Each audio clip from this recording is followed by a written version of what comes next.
I am Chelsea. A few weeks ago, my father, who had been battling illness, passed away. Regret filled me as I wished I could have shown him his grandchildren. The words escaped my lips along with a sigh. I got married 5 years ago, at the age of 25. At my wedding, my father and I made a promise. I'll let you know first when I get pregnant. However, that promise remained unfulfilled, and it became my only regret about my father. His illness was discovered a year ago, and since then, I did everything I could for him. I regularly returned to my parents' home, visited the hospital with my mother, and increased the frequency of phone calls and video chats. Despite my efforts, I couldn't help but wonder if I could have done more. As I muttered these thoughts, my mother, sitting next to me, reassured me, saying, "You did well, Chelsea. Your father would be satisfied." Just then, my sister Portia returned, bringing the lawyer with her. My sister entered the living room, accompanied by a man in his mid-40s, whom I assumed was the lawyer. He handed me his business card, introducing himself as Samuel, the attorney. Gratefully, I acknowledged his presence, and my mother guided him to his seat. As soon as the lawyer sat down, my sister blurted out, "I heard from this lawyer that Dad left quite an inheritance." I quickly clarified, "It's not all for you, Portia." An uneasy tension filled the room as my sister glared at me, revealing our strained relationship. We used to be okay, but things soured when we found out about Dad's illness. Despite my attempts to bridge the gap, my sister's arrogant attitude and reluctance to visit our father only worsened our relationship. I expressed my frustration, but she insisted, "I'm not being stubborn. I live in the city, and it's not easy to come to the countryside." Our argument continued, and I realized that our relationship had deteriorated quickly. Even though she lived far away, I believed she could have visited once in a while. In the end, she stopped talking, and the tension hung in the air. Attempting to diffuse the situation, the lawyer intervened, saying, "Let's calm down, please." I apologized, and the lawyer nodded before continuing. "As I mentioned on the phone, I have your father's will." My mother inquired, "When did this happen?" The lawyer replied, "A few weeks before he passed away. He contacted me, so I went to the hospital to have him sign the will in front of me, with his primary physician present." It turned out they had arranged for the primary physician to contact the lawyer. After my father passed away, the lawyer was contacted. He, in turn, reached out to us, explaining the circumstances. "That's how we find ourselves here today," the lawyer said, producing a white envelope and placing it in front of us. Inspecting the envelope, I mumbled, "This is definitely Dad's handwriting." My sister Portia seemed impatient, saying, "Never mind, just tell us what's in it. I'm busy, you know." The lawyer, with a wry smile, opened the envelope to reveal a single piece of paper. "This is what was written there," he began, explaining that besides the house and land, our father's inheritance included some savings and a storage shed. The mention of the storage shed puzzled me. My sister, however, interrupted angrily. "Wait a minute. You didn't mention the farm." "The farm, yes," I added, recalling that it was a hobby my father took up after closing his company. He had started farming near our home until he fell ill. My sister insisted that the farm should be part of the inheritance. Reviewing the documents, the lawyer found a note and revealed, "The farm is rented land." Disappointed, my sister thought we owned it, but I silently considered it might be for the best since we knew little about farming. The conversation shifted to dividing the inheritance. "The house and land go to the wife," the lawyer declared. My sister was content, but the lawyer suggested dividing the rest as we pleased.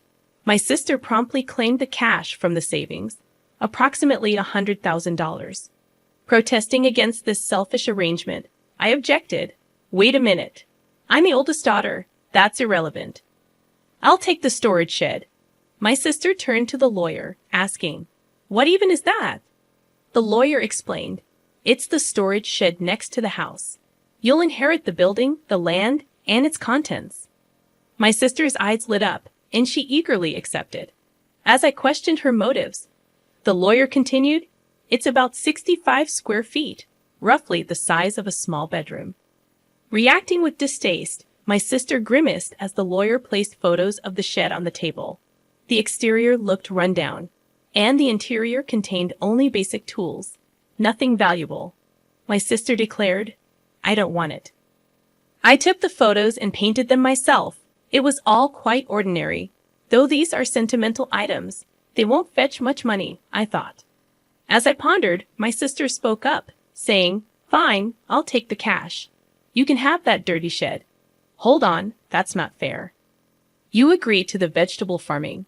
What are you complaining about now?" my sister retorted. It was difficult to argue against her point, but if I didn't speak up, she'd take all of Dad's inheritance. My sister pressed me, asking, "So we're good then?" Struggling to answer, my mother chimed in, "As long as Portia won't complain later, I have no objections."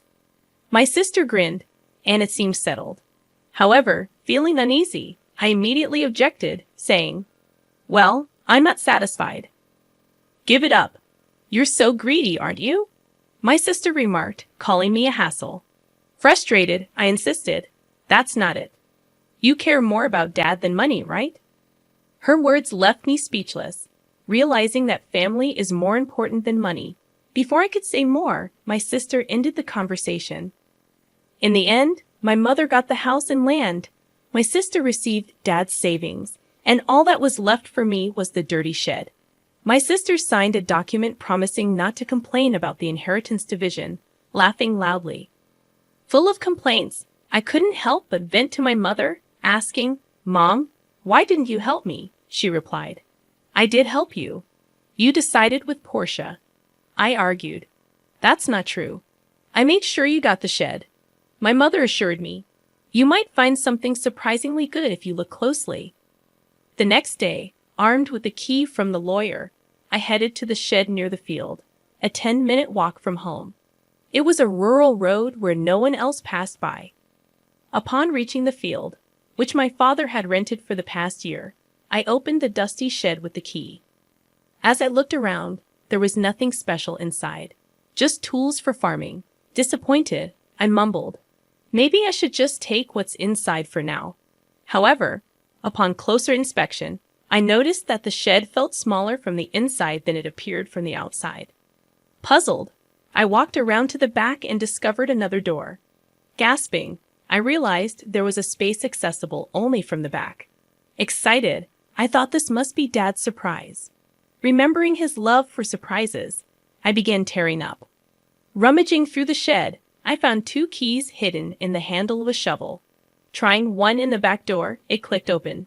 Inside the cramped space, a large safe stood alone. Recognizing it from Dad's company, I hugged the safe, feeling fulfilled.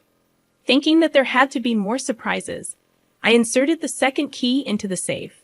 With a slightly rusty sound, the safe opened, revealing contents that left me in disbelief. I was stunned. Inside was an unexpected inheritance. Overwhelmed with thoughts, I realized I had to tell Mom. Locking the safe, I rushed to her and, after explaining the situation, called my husband. Together, we moved the safe from my parents' house. However, a realization hit me. The contents were undoubtedly Dad's. If it's part of my inheritance, including the shed, I might have to pay inheritance tax. Better get this thoroughly checked out. The valuable contents warranted consultation with the lawyer about inheritance tax. According to the lawyer, consulting a certified public accountant was advised. A friend referred me to an accountant, and I left the complicated matters in their capable hands. A year passed in this way, and just when I thought things had settled down, my sister showed up near my home. "What brings you here all of a sudden?" I asked. "Well, I had some business at our parents' house, so I stopped by." "Something like that?" my sister replied. Her behavior struck me as odd. Despite the proximity of our homes, we weren't the kind of sisters who would casually visit, especially after the tension over Dad's inheritance. Suspicion lingered as I looked at her. Acting a bit nervous, my sister asked, "Can I come in?" I agreed, but her visit was unusual. After serving coffee, she started fidgeting and finally spoke. "So, did you win the lottery or something?" I shook my head in confusion. "No, I didn't." "Did your husband get a bonus?" I replied, "I never buy lottery tickets, and my husband's bonus isn't due now." "What are you talking about?" Angrily, she exclaimed. What are you making fun of me for? Money, you have it, don't you? She excitedly shared a story from a few days ago when she ran into her aunt in the city. The aunt mentioned receiving a $500 gift card as a thank you for visiting Dad. My sister assumed I sent it and believed I had come into extra money. She interrogated me, insisting that I admit to a windfall. Sighing, I clarified. It was a thank you gift from the inheritance. My sister didn't like my attitude and accused me of mocking her. I explained, no, it was a genuine thank you gift, but she pressed, demanding to know where I got the money. I replied, from the inheritance, remember? So, I sent thank you gifts to relatives who had helped us.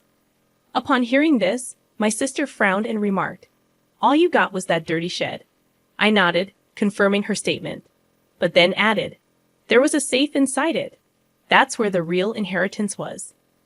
Perplexed, my sister questioned, a safe? Real inheritance?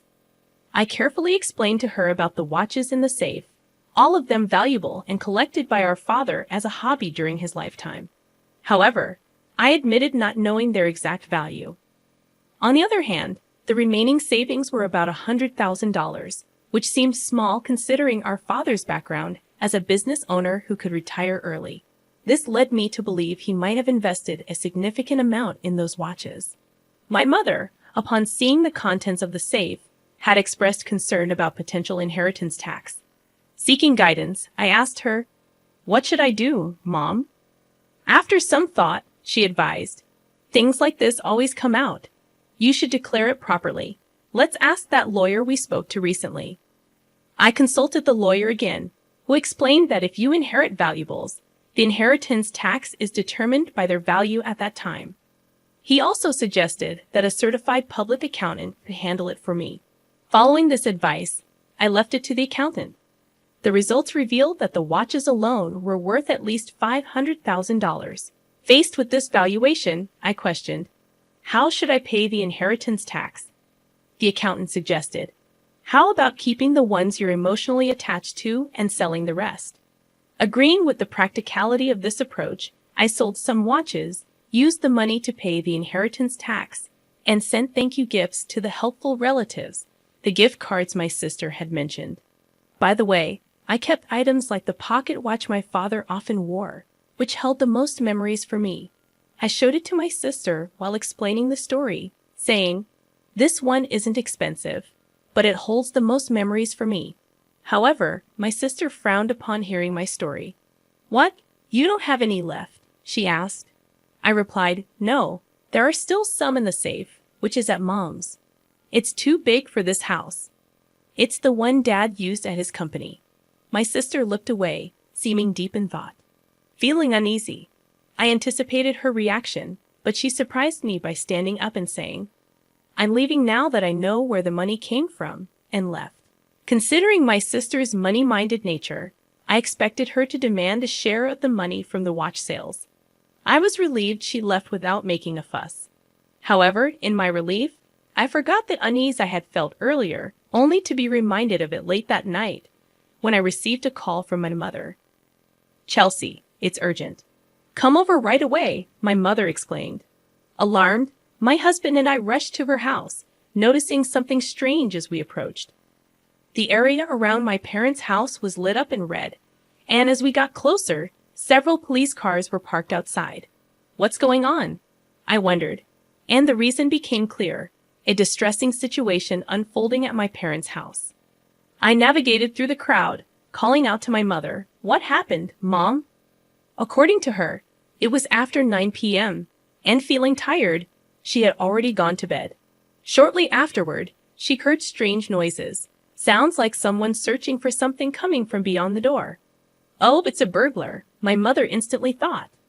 Feeling helpless as she was alone in the house, she decided to escape through the window. Glancing back, she saw the light of a flashlight moving inside the house, confirming her suspicion of a burglar. Convinced, she ran to the neighbor's house and urgently sought help, saying, "There's a burglar." Upon hearing this, the neighbor promptly came out, and they both observed the swinging light my mother pointed at, thinking it was a burglar. They called the police, who arrived soon after. However, It turned out not to be a burglar at all. It was my sister who had sneaked into the house to rummage through the safe. Influenced by my story, neither my mother nor the neighbor knew this. When the police arrived, my sister, realizing she was in trouble, attempted to make a quick escape. In her rush, she accidentally bumped into the open door of the safe, causing it to topple over and fall onto her as she tried to flee. That's how Portia got trapped under the safe, and she was taken to the hospital by ambulance, complaining of leg pain. Stunned, I was truly dumbfounded by the turn of events. Afterward, my mother and I apologized to the police officers for the late-night disturbance. I also called my sister's husband, who expressed disbelief, exclaiming, "Wait, you're saying Portia broke into her own family home and got injured?" "Yes, that's correct," I replied, shocked and disappointed. Her husband revealed that Portia had accumulated a significant amount of debt, spending extravagantly on brand-name items. The couple had a massive fight, leading Portia to storm out, declaring she would borrow from Mom to pay it back. It turned out she had already used the $100,000 she inherited to settle some of her debts. However, still short, she came to me, seeking more money. Learning about the contents of the safe triggered her actions, resulting in this entire mess. No wonder her husband was furious. In the end, my sister, with a fractured leg, was hospitalized, and her husband started talking about divorce. Despite her protests, he brought divorce papers to the hospital, and she had no choice but to sign. Now she lies in her hospital bed, stunned by the unfolding events. I noticed a part-time job magazine next to her, suggesting she's contemplating working part-time to pay off her debts. As for me, I decided to move back to my parents' home amid all the commotion. Concerned about my mother and another significant reason, I found out I'm pregnant. After discussing it with my husband, we decided to move back home and have my mother assist us with childcare. Although I wish I could have shared the news of my pregnancy with my father while he was alive, I'm certain he would be happy for us. So, I'm looking forward to giving birth to a healthy baby.